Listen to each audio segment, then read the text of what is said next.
bercabanglah kaidah-kaidah kecil.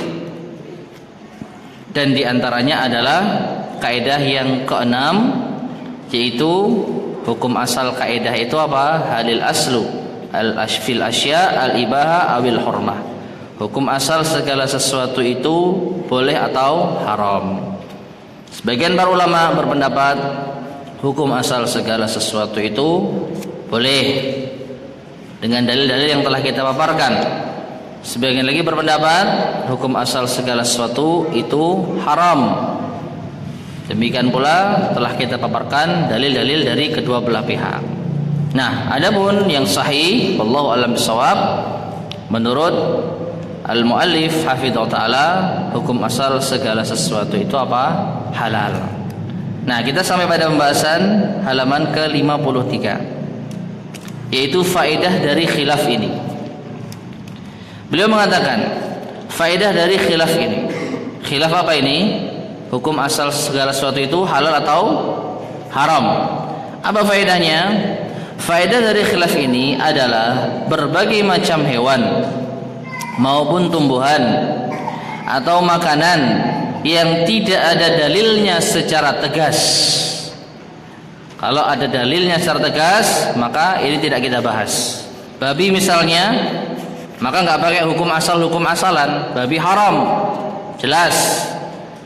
Demikian pula makanan-makanan yang pernah dimakan oleh Rasulullah SAW, kambing misalnya dan lain sebagainya, maka tidak pakai hukum asal. Mengapa? Karena Nabi SAW sudah jelas-jelas memakannya. Maka ini menunjukkan apa? Halal. Tetapi yang tidak ada dalilnya secara tegas, beliau mengatakan seperti gajah, jerapah dan lainnya. Ya, gajah tidak ada dalil secara tegas apakah itu halal ataupun haram. Meskipun ketika kita membahas kajian kita sebelumnya, kitab Al-Hayawanat, ada yang masih ingat enggak? Gajah masuk pembahasan di antara hewan yang halal atau yang haram? Seingat saya muallif yaitu Syekh Sulaiman Al-Khurashi mengharamkan gajah. Mengapa? Karena gajah termasuk hewan yang bertaring. Gading itu dianggap taring oleh beliau. Masuk dalam kaidah kullu dzinabin minas siba fahuwa haram. Setiap hewan bertaring dari hewan buas maka dia adalah haram. Meskipun para ulama berbeda pendapat tentang perkara ini. Ya. Jadi menurut al-muallif di sini, menurut al-ustad, gajah termasuk di antara hewan yang tidak ada dalilnya secara tegas. Jerapah, nah ini, kalau ini jelas tidak ada dalil secara tegas tentang hukum jerapah. Nah, karena tidak ada dalil tegas, maka hukumnya halal atau haram. Nah ini faedah dari kita membahas hukum asal ini halal atau haram. Dan ini penting. Ya. Yang sahih adalah halal, dan inilah mazhab jumhur. Jadi kita putuskan halal. Dengan demikian berbagai macam makanan-makanan yang belum kita temukan dalilnya secara tegas keharamannya, maka kita hukumi halal. Adapun bagi pendapat kedua, maka hukumnya haram. Gajah, jerapah, ya, bagi mereka apa? Haram. Sedangkan bagi pendapat ketiga, apa pendapat ketiga? Tawakuf, tidak mengambil sikap. Maka mereka bersikap tawakuf. Mereka tidak menghalalkan dan juga tidak mengharamkan. 6. Begitu juga dengan makanan baru yang belum jelas keharaman dan kehalalannya, maka kembali kepada khilaf ini.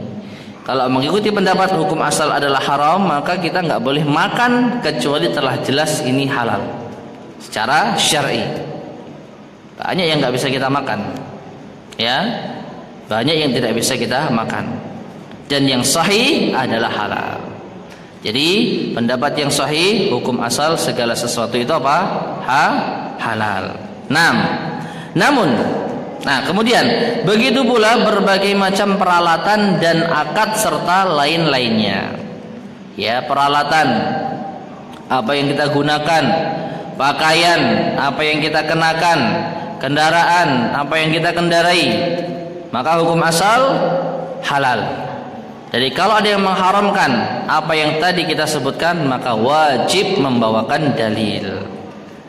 Jelas ya? Jadi hukum asal segala sesuatu itu halal. Tayyib. Namun kata beliau, ada satu kaidah yang dikecualikan dari kaidah ini, yaitu kaidah ketujuh. Berarti ini termasuk cabang dari kaidah yang keenam. Apakah itu? Al-aslu fil abda' at-tahrim. Al-aslu pada dasarnya fil abda' farji at-tahrim, itu haram. Ya, farji itu haram, itu kemaluan.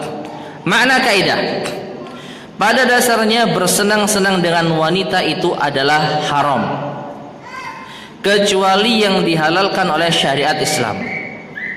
Sedangkan Allah subhanahu wa ta'ala atau Allah azza wa jalla dan Rasulnya tidak menghalalkannya kecuali dengan dua cara, yaitu pernikahan dan perbudakan, dan budak wanita yang dimilikinya.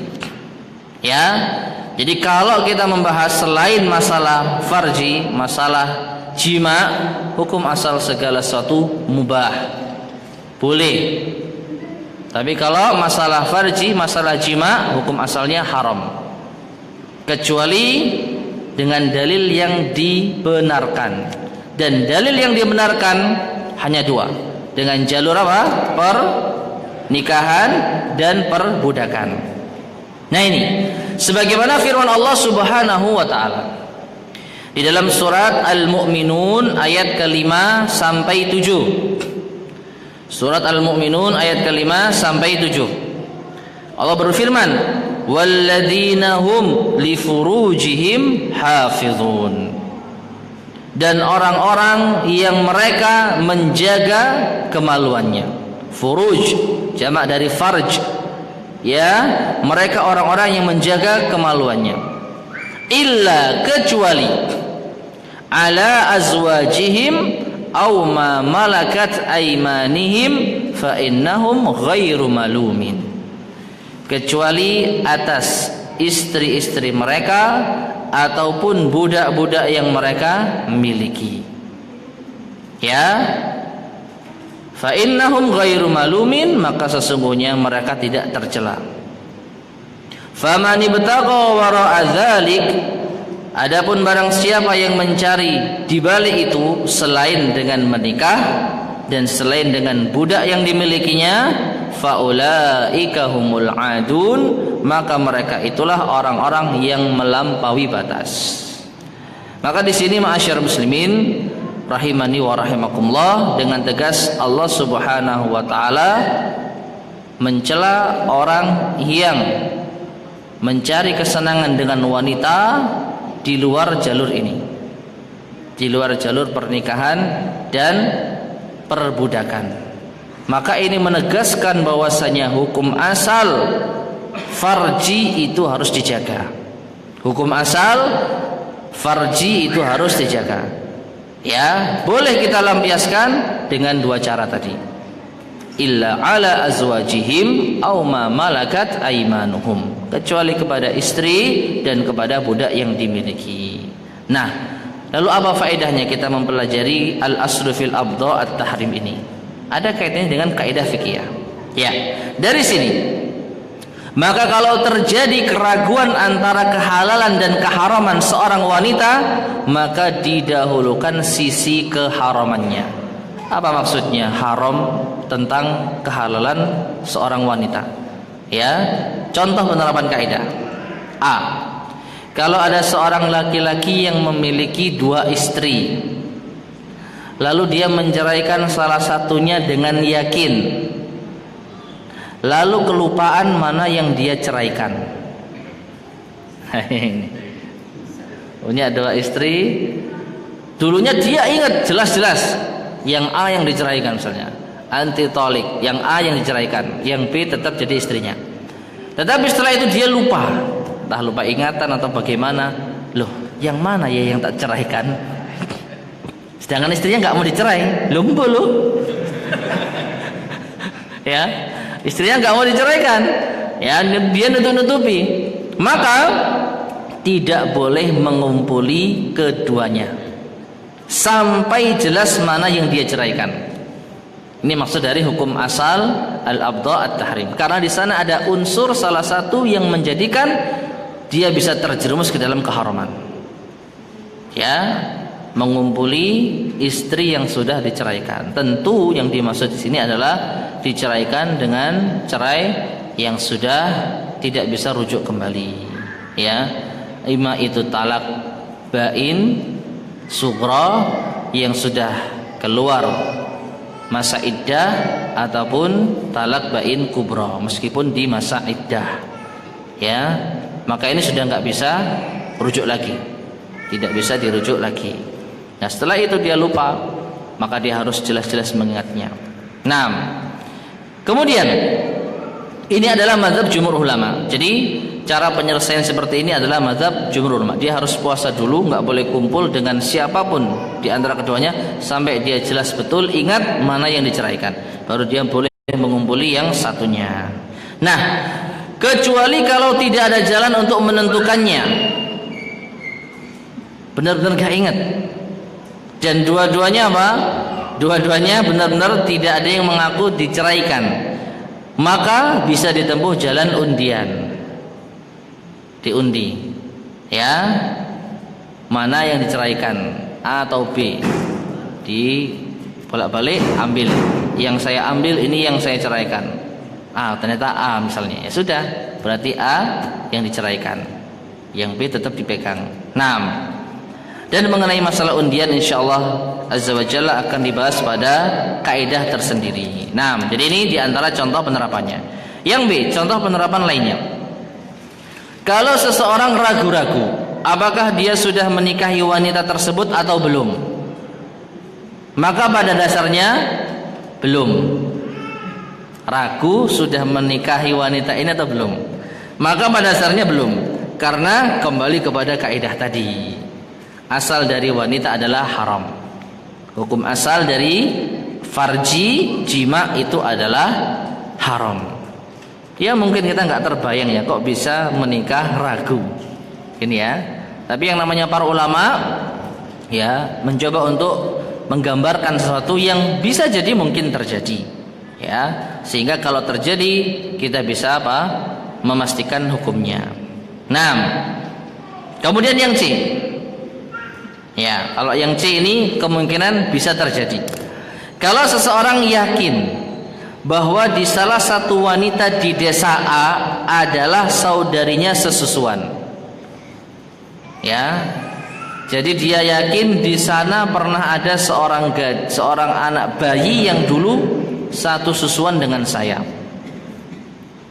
maka dia tidak boleh menikah dengan wanita di desa tersebut seluruhnya sampai jelas mana yang saudari sesusuannya. Atau dibalik, atau minimal sampai dia yakin dan jelas yang mau dia nikahi itu bukan saudari susuannya. Dengan cara apa? Mungkin dengan cara ditanya, ya, kamu sejak lama tinggal di sini? Oh enggak, saya baru pindah 2 tahun lalu. Berarti pasti bukan saudari susuannya. Nah ini.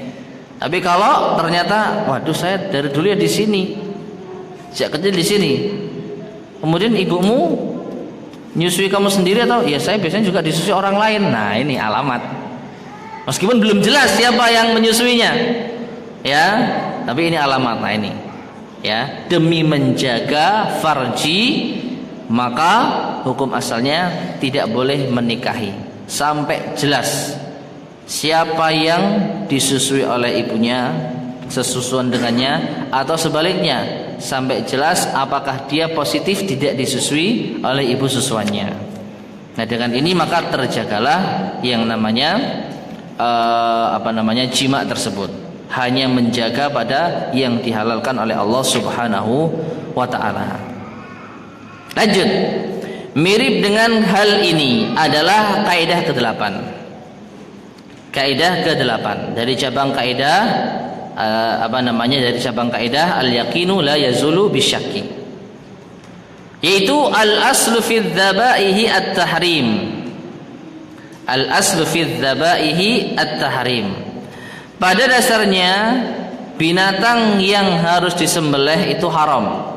Artinya pada dasarnya sembelihan itu haram. Pada dasarnya sembelihan itu haram.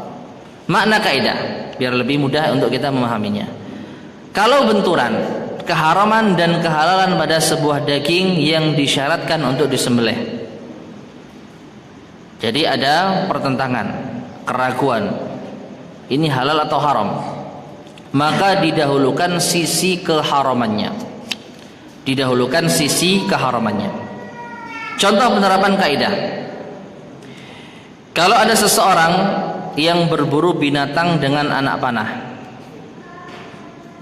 saat dia mengarahkan anak panahnya dan mengenai kijang misalnya, lalu kijang tersebut lari, lalu ditemukan pada diri kijang tersebut ada 2 anak panah,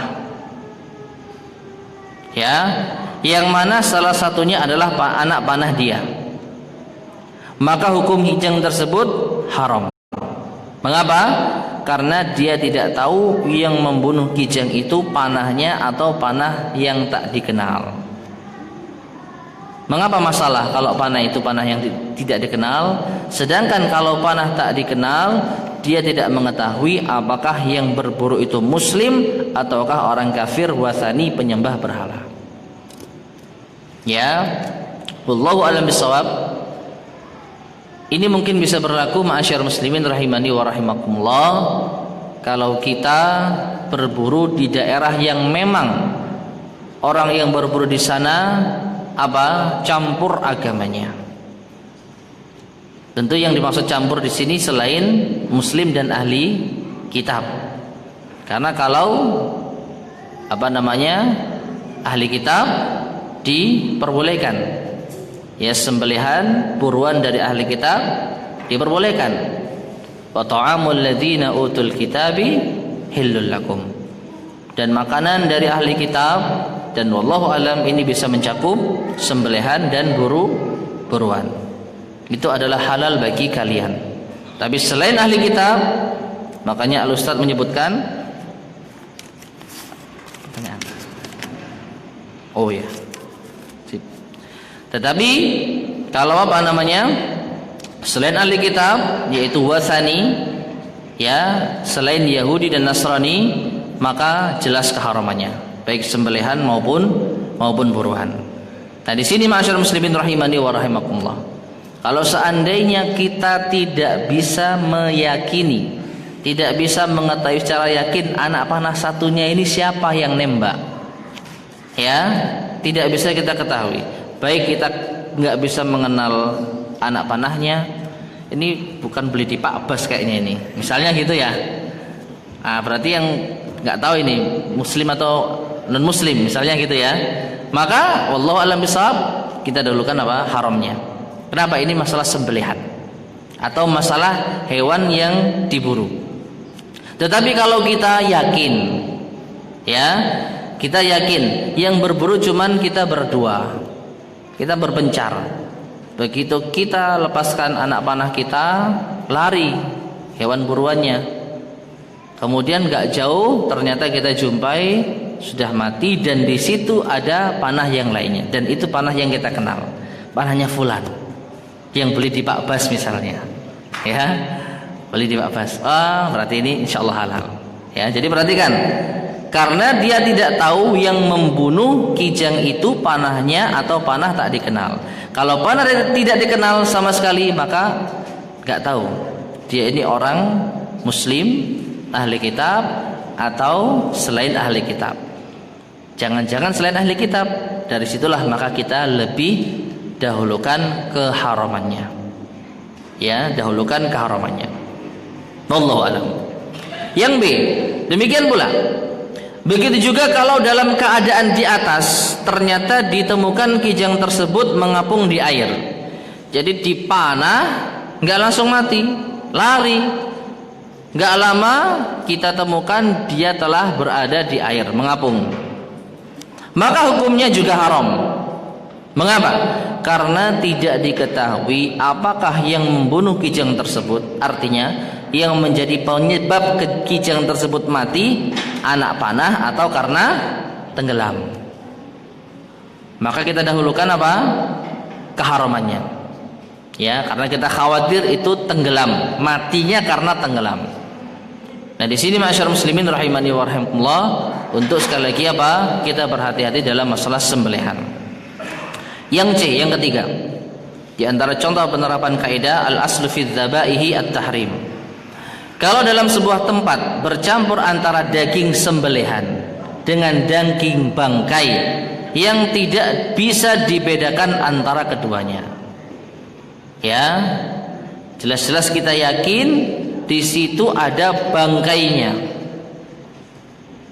Di suatu tempat ada daging sembelihan yang halal dan ada bangkai yang dicampur dan tidak bisa dibedakan antara keduanya.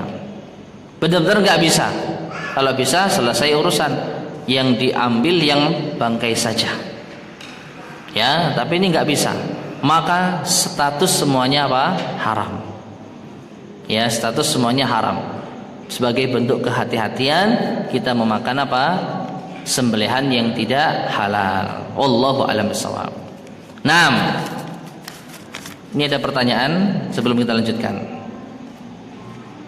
Bagaimana kalau seorang istri minta cerai, tapi suami tidak mau? Alasan masalah finansial. Dianggap suami tidak mampu menafkahi sesuai harapan. Subhanallah. Ya. Ini bukan masalah kaidah ini ya berarti ya, insyaallah ya.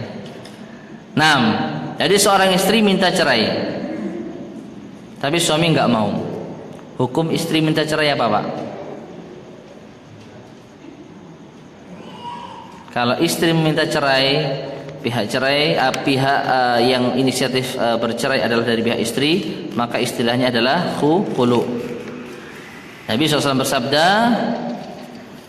ayyuma imra'atin talabat min zawjiha al-firaqa min ghairi ma ba'sin fi bih lam yarih raihatal jannah. Atau kama qala Nabi SAW. Siapa saja wanita yang